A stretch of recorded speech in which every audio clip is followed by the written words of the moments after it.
All right, so I'm going to call to order the meeting of the Whitman Community Preservation Committee at 5:33.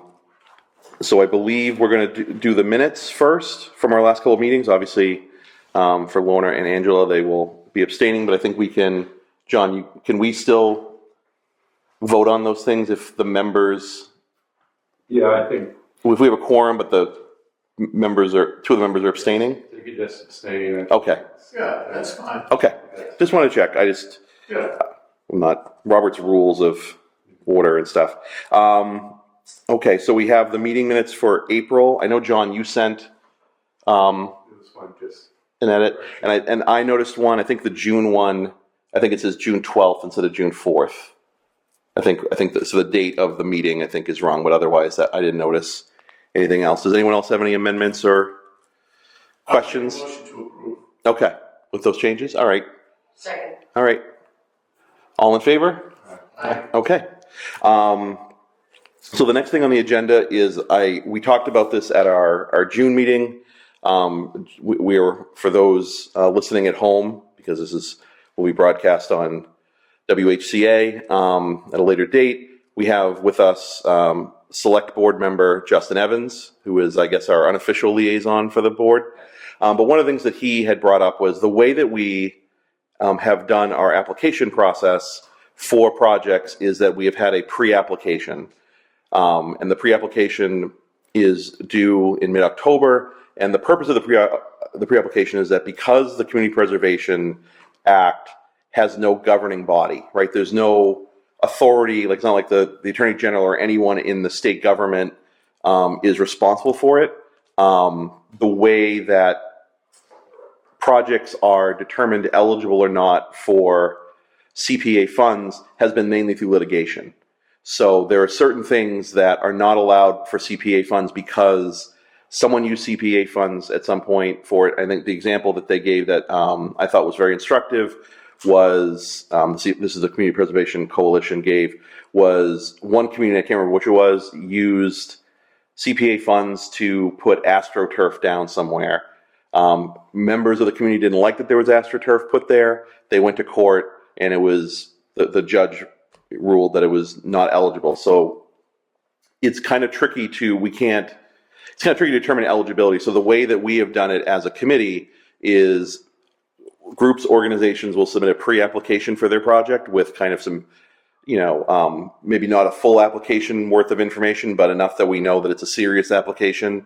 And then what I will do is I will go through the Community Preservation Coalition has an archive of all approved Community Preservation Act projects, and I try and find a comparable project from another community. Exactly. And then what I'll do is that I will then share that with the committee, and then generally we kind of meet to make sure that the projects that are submitted are eligible for these funds before we make whether it be the Historic Commission, the Recreation Commission, the Planning Board, whatever the organization is that is doing it, go through the process of a full application process if their project is not eligible for it. So like one of the examples of a project that we had to reject was the Conley PAC, I think it's not the Conley PAC, excuse me, the Duval PTO group had requested some funds to repair, I think it was their basketball nets at the Duval school. And when I spoke to the Community Preservation Coalition about it, the issue was that because the town had requisitioned money for that, like you can't use community preservation money in lieu of things the town's supposed to be paying for anyways. And that was the reason we had to reject that as just not being eligible, because the town does give money to the schools and had earmarked money for the schools to repair the playground. They couldn't supplement CPA money for money that the town should be paying. So that's an example of something that we had to reject. Most of the projects though tend to be accepted. And so what Justin had said is that other communities have done kind of like, as opposed to being a mandatory pre-application process, having it be, basically, and what I would do, I think, if we decide to go this route, is that I would, I'll update the pre-application with the language saying that this is not a required part of it, but if you want to make sure that your project is eligible before you go through all the work, you can do this step. Otherwise, you can just go to the application process. I guess the risk being there that that maybe you go through the process and then find out it's not eligible. But I think there was some wisdom in that and not making it be a big mandatory thing. A lot of the times, I think, they very well might have, some of the people that have talked to us about projects have also been like, well, I saw that they did this in Abington. I saw they did this in wherever. And then, so it's kind of like, making it, taking some of the onerousness off of these boards and committees a little bit, and on us too, because if we don't actually get any pre-applications, we don't have to vote on them, and then we can just, save ourselves that step as well. We can then just go take the applications in when they come, and the date we had set for that was, I think we set it for the Wednesday after Martin Luther King Day was the application deadline, and then we would update that every year to be, so then they have, the long weekend and then all day on Tuesday to get everything in, because obviously town hall is open later. And then we would get the applications. I would then we disseminate them to the committee, and then and then in that process, I would do the same thing. Whereas I would go through the applications, I would try and find matching projects from the CPC website and send those to the committee, and then we would meet and we would vote on which projects we want to recommend to town meeting. So I guess last time we met, we talked about that, but we did not have a quorum to vote on it. So I don't know if anyone has any thoughts about that, about making the pre-application process optional as opposed to mandatory. Any? I think the pre-application is a good idea. That way, if a committee, let's say they put in for a project in October, and it's a no, if they put it in January or February, whichever that date is, they don't have a chance to come up with another job or scope of a job for that year. I guess, but then they wouldn't have met the application. If we say, in other words, what we have done is we said if you don't submit a pre-application by October, it might be 18th this year. I'd have to look at the exact date, which is the Wednesday after Columbus Day / Indigenous Peoples Day. Like if you don't submit a pre-application, you can't. That's a required part of the process. So making it optional. So if your committee, a committee or a board or a commission was interested in a project and wanted to submit a pre-application, they certainly could, and we would look at it. But I guess the idea is making it not be a mandatory required part of the process. And then, and like I said, groups might very well decide that they want to get that, they want to know for sure, because like you said, this way that allows what you're saying, right? So that if the housing authority has an idea for a project, they submit a pre-application in October, and we say we can't do it, then they can come up with another one for January. It gives them basically 2 bites at it in that event. And then it also might give some, boards and committees and commissions and what have you, more time to put together their stuff. Because I think if they, the pre-application is pretty thorough in that they have to have most of the stuff already kind of assembled for us. So I think making it more of an optional thing for people that want to get assurances. I don't think it's a bad idea. I think I was initially against it when Justin suggested it, but all I've done all summer is think about it. That's all I've been doing. Not to say it that way, optional does make a little bit more sense. And what I will do too is I think that because I know that sometimes things are not always, it takes time to get things up on the website, is once I update the pre-application with the new date and with the idea that it's optional, I will then, because I know this was an issue that we came up with last year, I think I will just email it to the chairs of the relevant committees as well, so they have it. And then, so the Historic Commission, Recreation Commission, the Housing Authority, and the Planning Board will have copies of the application. They know, because I know that was an issue that came up. Yes. I would just simply move that we make it optional. Okay. Yeah, I think it's a good idea. It's, Yeah. Okay. I'll second that. All right. Yeah. And what is the pre-application date this year? October 18th? October 16th is the Wednesday after. Okay, so it's the 16th. Yeah. October 16th. Okay. Yep. And then January 22nd. Okay. Yeah. I'll look it up right now just to. Yeah. Yeah, it's the 16th, and then it will be the 22nd, yes, will be the dates. That's good Yep. to know. Okay. So can I have a, all in favor of making the pre-application process optional?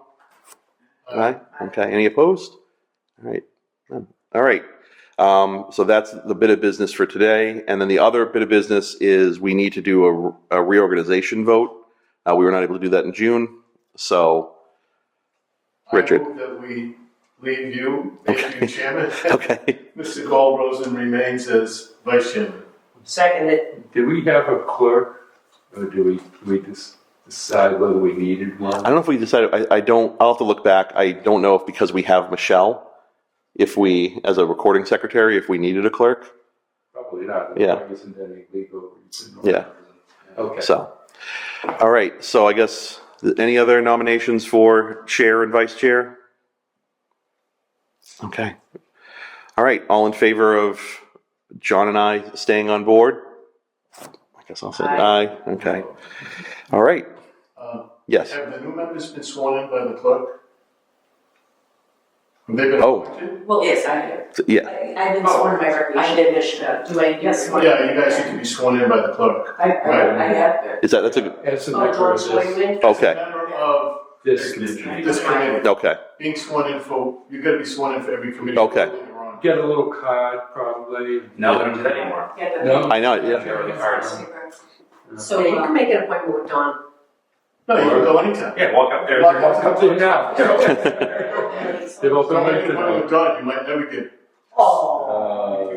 I would just go upstairs and tell them you wanna get sworn in. Yeah, Yeah, you can probably do it tonight. yeah, they're open. Assuming she's there, maybe just, yeah. Don doesn't have to do it. Yeah, yeah, Anybody in the clerk's office? there's one individual that can't, that works there. Oh, And probably Ann. Mike? Yeah, no, because I think this, Okay. yeah, Michael can, but no, this summer I think I went 3 times, and I think Dawn was out, I think she got injured, so she was out for a bit, and Michael was on vacation one day, and then he was at lunch another day, and it was just, I had to keep coming back until, Well, Michael can do it. Michael can do, when Michael was there, yeah, Michael swore me in, but it was, yeah, so, So Michelle, you may want to check vote counts if Angela's not sworn in as a member yet. Michael swung me in early one morning in the parking lot. He did, before I had to go to work. so how many, well, so it's me, John, Richard, Warner, so I mean, I think that there's still 5 of us, So, 5, yeah. Still fine, we're good, Yeah, so even if, yeah, so if Angela's not sworn in, then we are still good with all the votes, yep. we're still fine. So, all right, Motion to adjourn. Wow. yes. what do I we, know you do. You got for the meeting? I'll see you. Oh, for the next meeting? Yeah, we need to take it for the next meeting. So we should, well, let's see, if the applications, we're setting the pre-application date for the 16th 16th, of October. I won't be available. Yeah, well, I figure I want to give people time to look over any pre-applications. Do we want to, what about the 22nd of October, that Tuesday? That'd be all right with me, but And then what we'll do is we'll schedule one, and if we get no pre-applications, I'll let you know, we won't have a meeting, because we won't need to have one. So we'll schedule it so we have it, but then on the 16th, I'll know if we have pre-applications.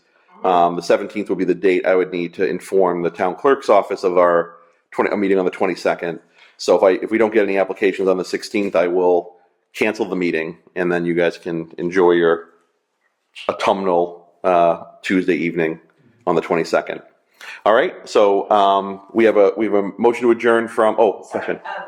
Does the Recreation Committee have the application? Do we understand how to apply? Well, so yeah, the Recreation Commission has done projects. Michelle's still the chair, right?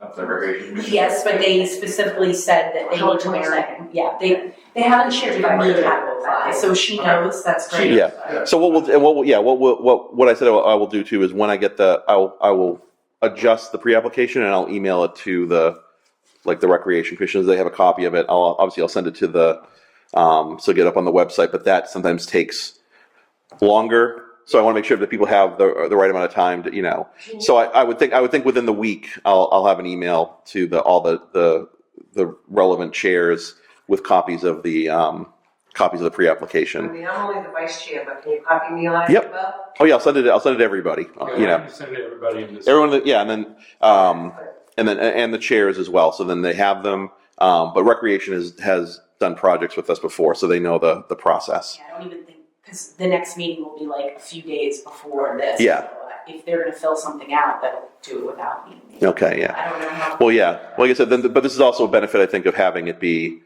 having the pre-application being optional. If you guys don't have a chance to get something by the 18th, but you'll be able to get something in by January. All right. So we have a motion on the floor from our friend Richard to adjourn. Do we have a second? Second. Patty? All in favor? All right. Thank you guys. Thank everyone very much. Pretty good, huh?